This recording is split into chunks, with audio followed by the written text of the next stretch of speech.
시청자 여러분 안녕하십니까. 이제 10월 29일 새벽 1시가 넘었습니다. 전옥현의 안보정론 마지막 심야방송이 되겠습니다. 여러분들께서요 제 심야방송을 많이 보시기 때문에 제가 잠을 자지 않고 계속 보도를 해드리고 있습니다. 많은 성원 그리고 이 구독 권유를 부탁드리겠습니다. 이번 첫 뉴스는요, 공수처 형편없다는 건 여러분들 잘 아시잖아요. 근데 이렇게까지 형편없는 거는 잘 모르실 거예요. 지금 공수처 1호 기소 체포영장이 기각됐고 바로 이어서 구속영장을 1호 구속영장을 청구했어요. 누구한테? 손준성 검사한테. 왜 그랬겠습니까? 경선 일정이 11월 5일 다가오니까 빨리 윤석열 총장 소환 조사해야 될 거 아니에요? 이게 여권의 생각 아니겠습니까? 그 여권의 시나리오에 맞추다 보니까 무리하게 그야말로 체포영장마저도 기각이 됐는데 그거보다 더 무거운 구속영장을 청구해가지고 기각이 됐어요. 이런 망신을 당했는데도 김진욱이 버티고 있어요. 김진욱이 잘라내는 캠페인을 벌여야 돼요. 자, 그러면 체포영장, 구속영장 기각될 수도 있겠죠. 그러나 지금 보도를 보면 중앙일보가 맨 먼저 단독 보도를 했고요. 나머지 언론에서 이제 대대적으로 보도하기 시작했어요. 그러니까 손준성이라는 이름, 대검 조직도를 보고 이 조직도에 근거해서 말하자면 구속영장, 고발 사주 의혹이 있다 이렇게 주장했는데요. 대검 조직도에 손준성의 이름이 딱 들어가 있는 조직도도 못 구하고 그 조직도에다가 손준성이라는 이름을 말이죠. 수기로 손으로 써서 넣었다는 거예요. 이걸 봐라. 이러니까 고발 사주 의혹이 맞다. 이렇게 주장했다는 거예요. 이게 상식적으로 말이 되느냐. 그리고 더 웃기는 것은요. 이 구속영장에다가 그야말로 이 손준성과 그 아래에 있는 성상욱 수사정보 2담당관인데 둘이서 공부했다고 보는 울선의 상급 검찰 간부를 성명불상이라고 적시했고 또 이 김웅 의원에게 보낸 기사 그리고 페이스북 캡처 사진 배보자 지현진 씨에 대한 설명 8개월문을 손 검사에게 보내고 또 손 검사 지시로 최강욱에 대한 고발장을 썼다는 검찰 공무원 이런 모두 사람으로요 성명불상으로 적었다는 거예요. 그리고 김웅과 함께 여권 인사 고발을 공모했다고 본 당시 미래통합당 인사 역시 성명불상으로 적었다는 거예요. 그러니까 고발사주 의혹의 지시자, 또 이 고발장 작성자, 공모자 모두가 성명불상이에요. 그러면 이 성명불상이 이 구속영장이 A4 용지 12장짜리인데요. 12쪽짜리 이 분량의 구속영장에 성명불상이라는 단어가 몇 번이나 나온 줄 아십니까? 23번이나 나왔대요. 이게 대한민국 공수처의 구속영장이에요. 23번. 그 다음에 더 얼빠진 것은 뭔지 아십니까?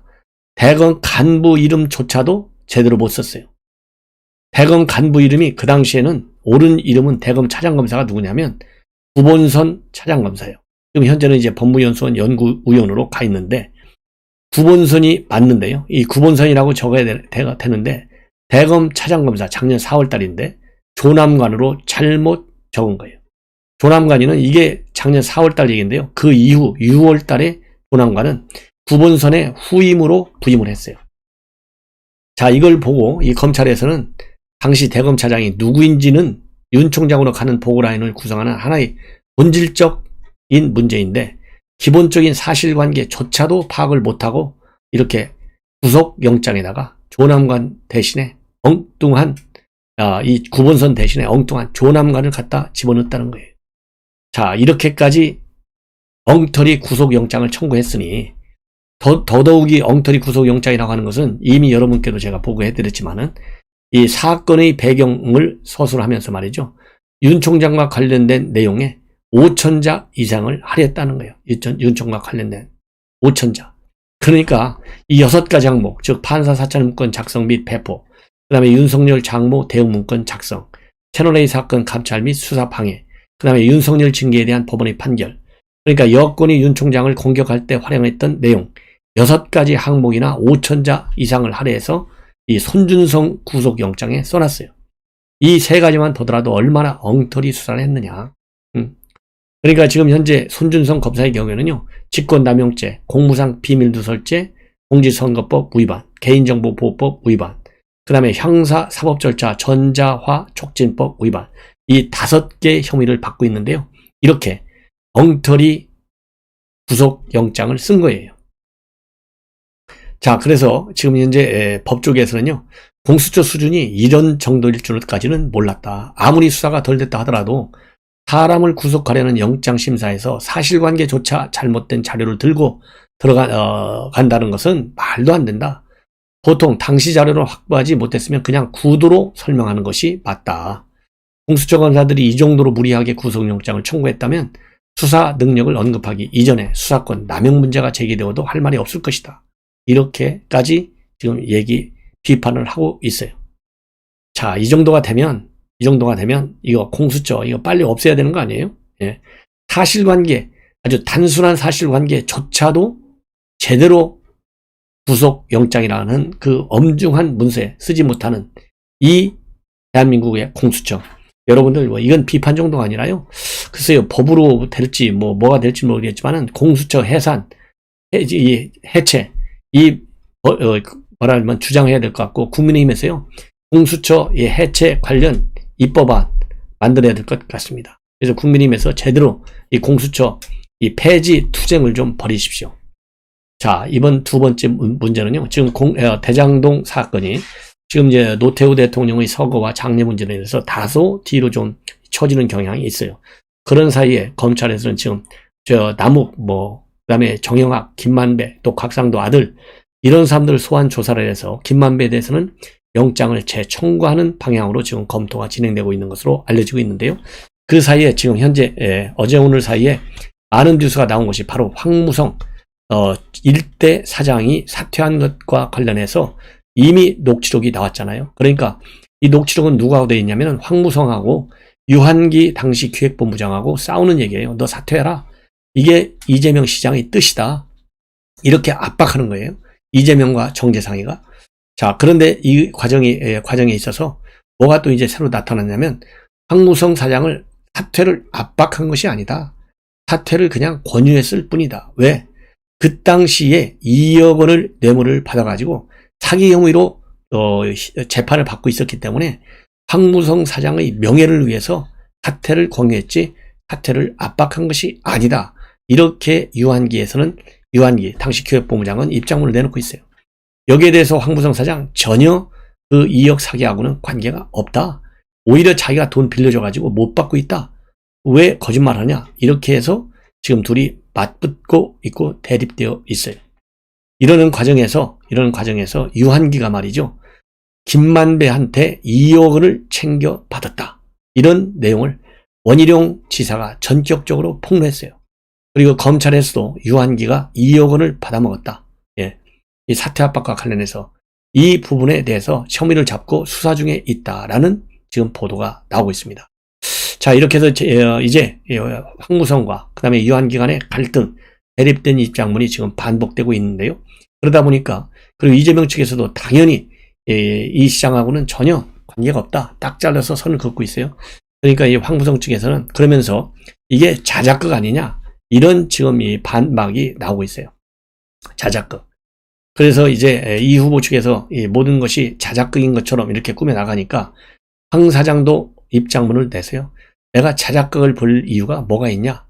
이렇게 반박을 하고 그야말로 이 불합리하고 비상식적인 일로 인해서 저에게는 큰 수치심이었기 때문에 이를 알리지 않고 지내왔는데 최근에 이재명 전 시장이 대장동 게이트를 보고 거의 큰 후회를 하지 않을 수가 없다. 그래서 이 녹취록을 결정적으로 공개하게 됐다는 거예요. 왜냐하면 이재명과 국감장에서 너무 그야말로 거짓말을 많이 하니까 즉 황무성 사장을 가지고 역량 있는 사람이었고 더 있었으면 했다.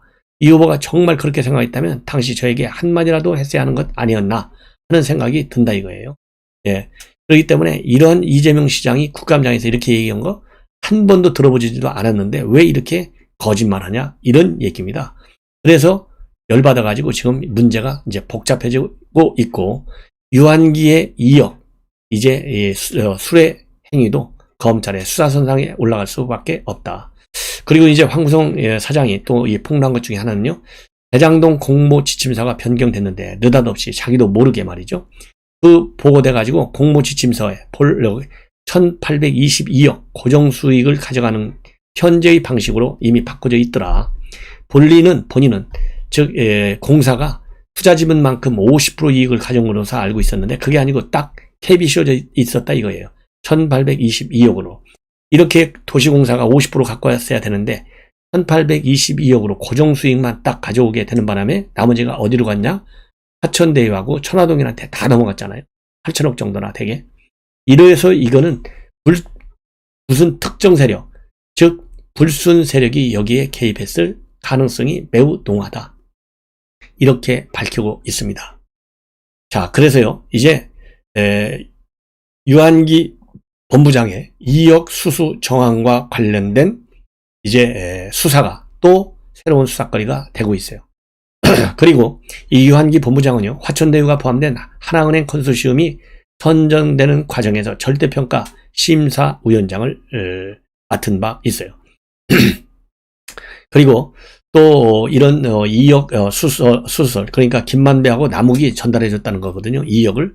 그런데 이거에 대해서 유한기는 사실이 아니다, 이렇게 부인을 하고 있습니다. 그래서 이 지금 대장동 사태가 말이죠, 굉장히 이 수사의 범위가 커지고 있어요. 뇌물 문제, 특혜 로비 문제에 이어서 직권남용으로까지 지금 확대되고 있다라는 TV조선의 보도가 지금 나오고 있습니다. 자, 그런데 과연 이 검찰이 말이죠, 이런 뇌물, 로비, 그 다음에 직권남용 문제에 있어서까지 제대로 수사할지는 우리가 전혀 기대할 수가 없는데 한계가 있다. 그래서 특검으로 가야 되는 거예요. 예, 이런 말씀을 드리고 싶고요. 자, 그 다음에는 이제 홍준표 후보. 이 홍준표 후보가 이제 상당히 지금 뭐 지지율이 굉장히 급등하고 있어요. 다만 당심의 아직 움직임이 민심의 움직임에 따라가지 않는 그런 한계 상황이 있지만은 굉장히 지금 급등하고 있는 것은 하나의 여론 지표로 볼 때 그 추세에 있습니다. 그러다 보니까 여러 가지 이제 입장문을 지금 윤석열 총재가 대립되는 입장문도 많이 내놓고 있는데요. 방금 전에 여의도 캠프 사무실에서 기자회견을 통해서 밝힌 내용, 지금 보도가 막 나오고 있습니다. 김종인 비대위원장의 대선 역할론과 관련해서요, 본선에서 도움이 될지 안 될지를 보고 판단해야 되겠다. 11월 후보 선출 이후로 김종인 역할론이 나오지 않겠는가, 이렇게 질문을 하니까 그 모든 것은 본선에 따라 하지 개인 감정이나 그다음에 호불호로 정치하지는 않는다. 경선 후에 가장 중요한 건 원팀 정신이다. 이렇게 입장을 밝히고 있습니다. 이 발언은 바로 뭡니까? 본선 전략 차원에서 접근해야 한다는 원칙론적 입장을 밝히지만은 야권에서 제기되고 있는 김종인 역할론에 대해서, 왜냐하면 김종인 역할론은 특히 이준석 대표가 굉장히 강하게 주장을 하고 있지 않습니까? 상당한 거리를 두는 언급으로 해석이 될 부분입니다. 그리고 또 이재명 이 대장동 개발 관련 의혹, 지지율이 안 움직이고 있잖아요. 오히려 뭐 올라가기도 하고요. 이런 것과 관련된 질문에 대해서는요, 이재명 후보가 대장동 비리에도 불구하고 건재한 이유는 진영 논리 탓이다. 그렇지만은 오래 가지는 않을 것이다. 이런 입장을 내놓고, 대장동 의혹과 관련해서는요, 본인이 대통령이 되면 인수위원회 시절에 감옥으로 보내겠다. 이재명을. 이것은 정치 보복이 아니다. 대장동 문제는 결국 본인이 대통령이 돼 이재명을 감옥에 보내는 것 빼고는 해결 방법이 없다. 아주 초강경 입장을 보이고 있는데요. 당연한 얘기다 저는 생각합니다. 그리고 유승민 후보와의 단일화와 관련된 지금의 루머, 찌라시 내용과 관련해서는요, 나는 찌라시 정치는 하지 않는다. 딱 잘라서 부인을 하고 있는 것이죠. 그리고 윤석열 총장 캠프의 대리투표 논란, 그 다음에 울산 시당 위원장 신분으로 캠프에 합류한 박성민 의원의 중립성 논란, 이런 것과 관련해서는요, 부적절한 행위고 당에서 적절하게 처리해 줄 것으로 믿는다. 이렇게 입장을 밝히고 있습니다. 그리고 이어서요, 윤 총장과 관련해서는 당심이 민심을 이기려 하면 이 당은 대선에서 이길 수 없다. 망할 것이다. 홍준표는 2030 지지로 골든크루스가 이룬 지 한 달이 넘었다. 그걸 아직도 작년 세대들이 잘 모르는 것 같다. 이렇게 주장을 하고 있고요. 안철수 후보와의 단일화 문제에 관해서는 안 후보하고 연대하는 문제는 홍준표만이 가능하다. 다른 후보들보다 정치를 가장 오래 했고 협상도 잘하고 안 대표와의 나름의 신뢰관계도 있다. 이렇게 밝혔습니다. 그러면서 당을 재건해야겠다는 일념으로 나간 게 지난 대선이고 패전 처리 투수였다. 이제는 승리 투수를 할 자신이 있다는 입장으로 이번 대선에 임하고 있다. 이렇게 입장문을 밝히고 있습니다. 그리고 이 앞방송에서 말씀드린 대로 지금 이렇게 홍준표와 특히 윤 총장 간에 이런 이 설전이 계속되고 있고, 이러다 보니까 초선 의원들 35명이 과열 양상을 우려하는 입장문을 성명을 냈습니다. 자, 그리고 이제 마지막으로요, 노태우 전 대통령 장례와 관련한 뉴스를 다 말씀드리면, 정부 차원에서는요, 이 전국에 분향소를 설치하지는 않기로 했다고 합니다. 그들의 입장에서는 당연하겠죠. 왜냐하면 국가장으로 하는 거에 관해서도 내부적으로 지금 굉장히 비판이 많잖아요. 그러니까 무서워가지고 분향소 설치를 안 해요. 예. 자, 그래서 서울에서는 서울 광장에 차려진 시민 분향소만 지금 운영이 되고 있습니다. 그리고 오늘 오후 3시께는요, 노 대통령 부인 김옥숙 여사, 그리고 장녀 노소영, 아들 노재현 변호사 유족이 참관한 가운데 입관식이 있었고요. 측근들 20명도 자리를 지켰습니다. 입관식은 오웅진 신부 주교와의 천주교식으로 진행됐고, 불교 등 다른 종교 관계자들은 입관식 대신에 연결식에 함께 하기로 했다. 이렇게 밝혔습니다. 그리고 노소영 관장은 입관 후 조문객에게 아버지가 편안하게 돌아가셨고 얼굴이 살아 계셨을 때보다 편안했다. 이렇게 전하고 있고, 노 변호사도 얼굴을 뵈니까 편해 보이시더라. 잘 가셨을 것 같다. 이런 입장을 내놨고요. 그리고 오늘 반기문, 김기춘, 윤여준, 이정현, 염돈재 전 청와대 정책비서관 등 전관계 인사들의 조문행렬이 이어졌습니다. 김종인 비대위원장, 박철원 정무 제1장관은 전날에 이어서 다시 진솔을 찾았습니다. 그리고 김창룡 경찰청장, 황기철 국가보훈처장도 빈소를 찾아 유족을 위로했습니다. 그리고 오늘 오후에는 이순자 여사가 또 조문을 했고요. 그리고 이 임재길 정무수석, 김옥숙 여사 오랫동안 여러 일을 했기에 옛날 이야기와 건강 이야기 정도는 했다. 이렇게 이순자 여사의 조문과 관련된 얘기를 하고 있고요. 그 다음에 싱하이밍 주한 중국 대사, 브라질, 아프가니스탄, 터키, 카타르, 불가리아 각국 주한 대사들도 빈소를 찾았다. 그리고 재계에서는 신동빈, 허창수, 전경련 회장, 이여령 이화여대 교수, 홍석현, 서승환 연대 총장, 도계종 총무원장인 원행수님, 원불교 오우성 교정원장, 그래서 학교와 종교계의 조문 발길도 이어졌고요. 방송인 뽀빠이 이상용 씨도 빈소를 찾았다. 이렇게 되어 있고요. 그리고 오늘 오후에는 한 노인이 잠시 난동을 피워서 경찰이 출동해 제지하는 일도 있었다고 합니다. 시청자 여러분, 이것으로 제 모든 심야 방송을 마치겠습니다. 여러분들 편안히 주무십시오.